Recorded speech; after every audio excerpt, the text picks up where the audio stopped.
BNP ক্ষমতায় গেলে কৃষকদের উৎপাদন খরচ কমাতে কাজ করবে বলে জানিয়েছেন দলটির স্থায়ী কমিটির সদস্য আমির খসরু মাহমুদ চৌধুরী। শনিবার বিকেলে রাজধানীর সিরডাম মিলনায়তনে আন্তর্জাতিক সম্মেলনে এই কথা জানান তিনি। এর আগে এই অনুষ্ঠানে প্রধান উপদেষ্টা প্রেস সচিব শফিকুল আলম বলেন, 1974 সালে দুর্ভিক্ষে মুজিব সরকারের ব্যর্থতা ছিল, তাই আওয়ামী লীগের শাসন আমলে এ বিষয়ে কথা বলতে দেয়া হয়নি।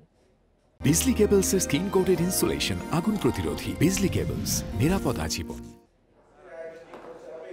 কৃষি ও খাদ্যে রাজনৈতিক অঙ্গীকার বিষয়ে 4 দিনের আন্তর্জাতিক সম্মেলন চলছে রাজধানীর সিরডাপ মিলনায়তনে।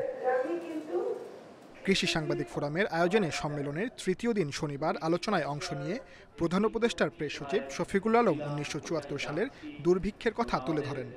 বলেন, সে সময় মুজিব সরকারের অদক্ষতা, দুর্বল রিজার্ভ, বৈশ্বিক কৃষিপণ্যের রাজনীতির কারণে ভয়াবহ হয়ে উঠেছিল পরিস্থিতি। 1974-এর মতো ভয়াবহ বছর বাংলাদেশের ইতিহাসে আর আসে। এর চেয়ে ভয়াবহ আপনারা হাসিনার আমলের 15 বছর এটা নিয়ে কিছু শুনেন নাই, কেননা ওনারা অ্যাগ্রেসিভলি এই কথাটা কাউকে বলতে দেননি।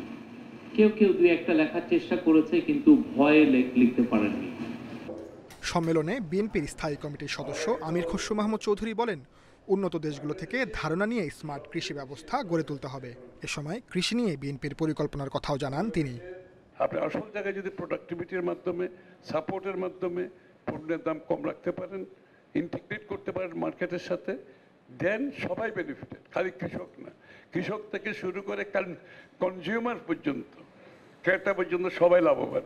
আমাদেরকে ওইভাবে মার্কেট চিনের একটা নতুন মডেল অফ ইকোনমি, খালি জনগণকে দেখানোর জন্য না এত থেকে বেশি দাম, আর ওর যদি কস্ট বেশি হয়তো আমি দাম ফিক্স করে লাভ আছে নাকি।